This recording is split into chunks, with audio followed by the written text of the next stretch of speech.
facts that are coming out about the shooting. Now, we sort of know what we know at this point until a full investigation is undergone. But here is a fact that should matter to you. When it comes to how Americans feel about what happened in Parkland and who they blame about what happened in Parkland, it is not the NRA. It is not law-abiding gun owners. So Rasmussen had a poll yesterday, a new survey, and it suggests, and this is after the CNN propaganda town hall, the 2 minutes hate on CNN. Here's what Rasmussen reports, quote, 54% of American adults believe the failure of government agencies to respond to numerous warning signs from the prospective killer is more to blame for the mass shooting. Only 33% attribute the deaths more to a lack of adequate gun control. 11% opt for something else. Among Americans who have elementary school children or secondary school age children, 61% think the government is more to blame. Just 23% of those adults felt a lack of adequate gun control.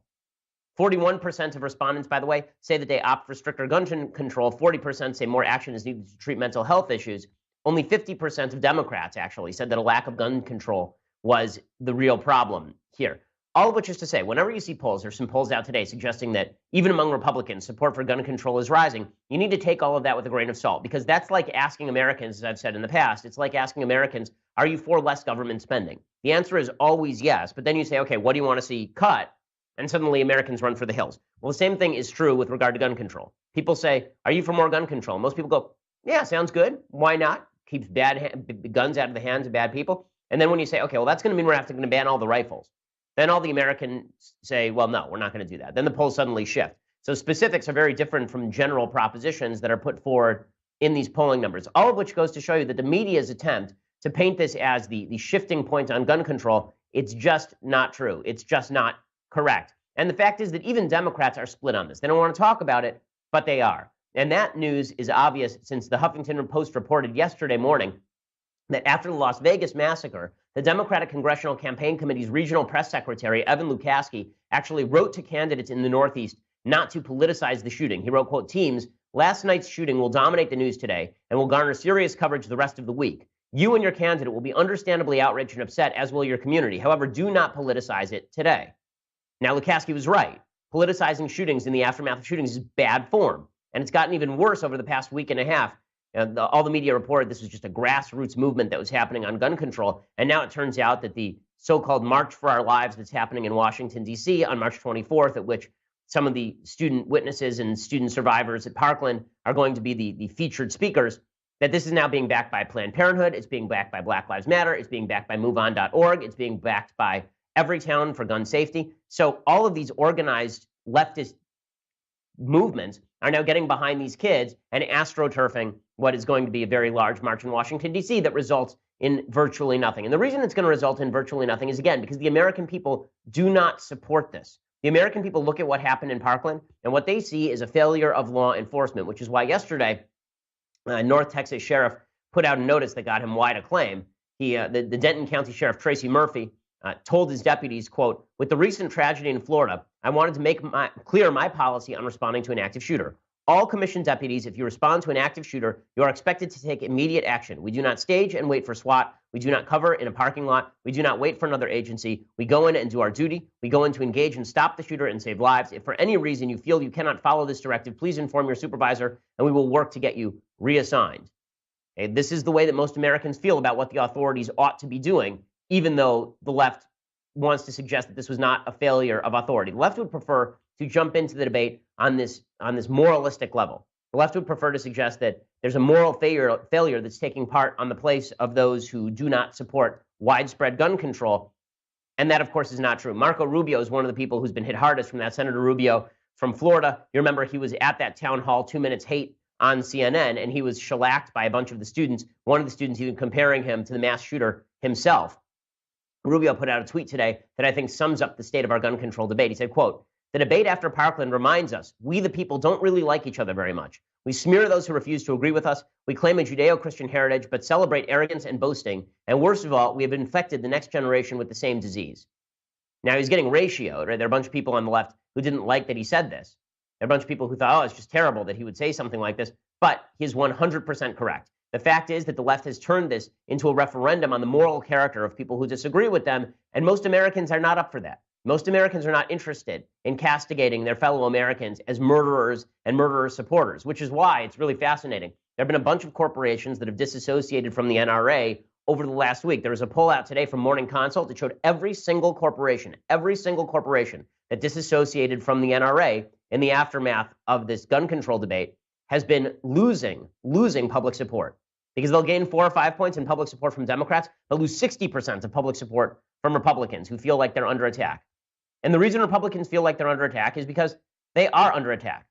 Okay, the left, they say they're not for removing Second Amendment rights. They only want rational, reasonable gun controls. That's just not true. They want to remove semi-automatic weapons from every person in the United States if they could have their way. That is the end goal. They won't be honest about it, many members of the left, but this is actually what they want. And you can see it in the arguments that they're making.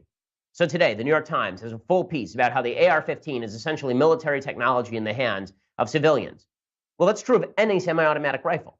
They say, well, look at the AR-15, look at its muzzle velocity. It has 3,000 feet per second muzzle velocity. This is true of any .223 or 5.56 millimeter ammo firing rifle. The muzzle velocity on those rifles is very high. It always has been. It will continue to be. The notion that it's just military technology in the hands of civilians, again, every rifle then is military technology in the hands of civilians, because every rifle was at some point military technology in the hands of civilians. Even bolt-action rifles were military technology in the hands of civilians. This argument is akin to saying that the engine in your car is just like the engines in the cars of people in the military. Okay, that's true, but it doesn't take you very far. And when people on the left rip on the AR-15 and suggest the AR-15 is the root of all evil, this just demonstrates complete lack of gun knowledge. There are 1,000 types of AR-15. There are many, many different types of semi-automatic rifle that fire at similar velocity with similar caliber ammunition. Banning the AR-15 or the branded AR-15 would do nothing to stop the spread of rifles, and it would do nothing to stop the actual problem of school shootings. By the way, there's a study out today showing that school shootings have actually been declining in recent years.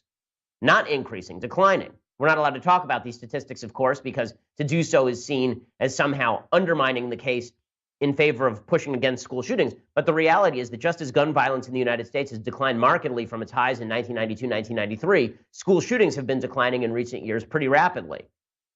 That doesn't mean that what happened in Parkland isn't tragic and horrible and an act of evil. It does mean that we ought to take a look at the measures that we are purporting to push and compare those to the rights that we are attempting to infringe. And what rights are we attempting to infringe? Well, the answer is all semi-automatic rifles. So Ari Melber made this case on MSNBC. He's given a lot of credit for the left from this because Ari Melber is a lawyer, but he does really bad legal analysis here, and I will explain why. He explains the Second Amendment, in his view, does not protect AR-15s. His logic here makes no sense. The Second Amendment does not apply to AR-15s. It does not apply to assault-style weapons. It never has. Congress may legally ban those weapons without touching the Second Amendment. That's a legal fact. But it's hard for many politicians to defend. That is not a legal fact. That is not a legal fact. Okay, what he says there, if you go back to the screen where he puts up some text on the screen that he says there, what he says is that the Supreme Court has never ruled that AR-15s are protected by the Second Amendment. Well, that does not mean that there is no right to an AR-15. The Supreme Court has never actually ruled on whether Twitter is protected by the First Amendment, because that's never come up before the Supreme Court. The Supreme Court rejects certiorari on cases all the time. Doesn't mean that the right doesn't exist. Case is legally illiterate. Melber makes this argument that because the Supreme Court has rejected certiorari is an appeal. So the way it works is that you have a case, it goes to a district court judge. That is then appealed up to a circuit court judge, it goes to the Circuit Court of Appeals, and then finally it's appealed all the way up to the Supreme Court. What is sent to the Supreme Court is something called a writ of certiorari, which is essentially a petition asking that the Supreme Court take up the case. Now, the Supreme Court will reject writs of certiorari for a variety of reasons. Some of those reasons include the fact they agree with the Court of Appeals. Sometimes they say the case isn't ripe. It's a very common claim that a case has not actually reached ripeness because there are a bunch of other circuit courts that have not ruled on the case. There are cases where they say that it's not just an issue of law they want to take up. There are a million reasons to reject writs of certiorari. And it is also true that none of the cases that have been brought before the Supreme Court specifically deal with AR-15s because there's not a state in the country that has attempted to actually ban AR-15s. Even in California, there's only recently an attempt to quasi-ban AR-15s, but even that ban is not supremely clear. And certainly confiscation of AR-15s has never been tried. And if it were to go up to the Supreme Court, there's a very good shot that it would be shot down. But Melber suggests, and this is actually a really dangerous constitutional point, that Melber is making, because it essentially says that if the Supreme Court has not ruled on an issue, you don't have a right to it. So if the Supreme Court hasn't ruled on whether Twitter is protected free speech, then that means that you don't have a right to it. Now, you see, Melber would never agree to the same logic with regard to, say, same-sex marriage before Obergefell, right? So before Obergefell, the Supreme Court rejected same-sex marriage cases over and over and over, rejected a bunch of writs of certiorari.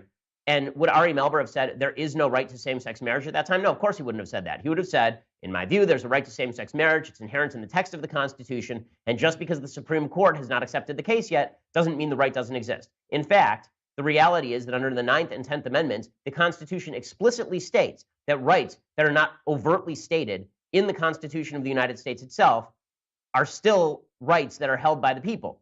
In other words, the Bill of Rights is not meant to be a comprehensive charter of rights. It's meant to point out some of the most specific rights that it wants protected from the federal government, but that does not mean that there are other rights that don't exist. All other rights don't exist. Beyond which, the Second Amendment is pretty clear about what it means. When it says a well-regulated militia being necessary to the preservation of a free state, the right to keep and bear arms shall not be infringed. It's specifically talking about civilians having access to guns that they can then use when they go into the militia. At the time, these were military light weapons, right? I mean, these were rifles, these were muskets. And that same principle carries forward. So what Melber is saying here makes no sense on a legal level. But here's the more important point.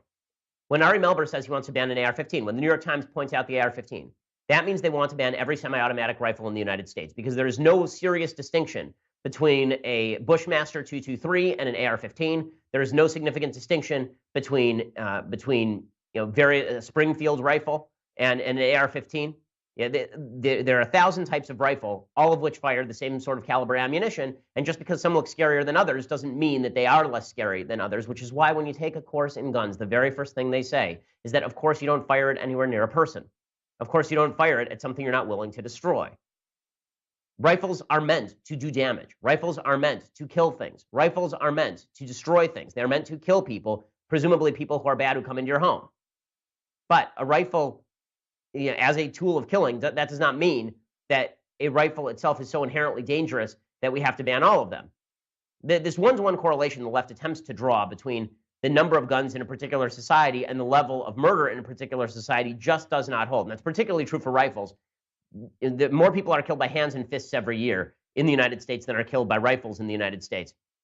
And gun ownership, owned by a civilian population generally, is not a good proxy for crime rate. Gun ownership rates in places like Vermont are extraordinarily high. Vermont has an extraordinarily low crime rate. The same thing is true in New Hampshire. And if you go to other states, some places, Louisiana, there's a very high gun ownership rate. There's a very high crime rate. Now, important to note, most of that crime is not taking place in the boonies. Most of that crime is taking place in the major cities, most of which have actual gun control regulations on the books, and most of which are governed by Democrats.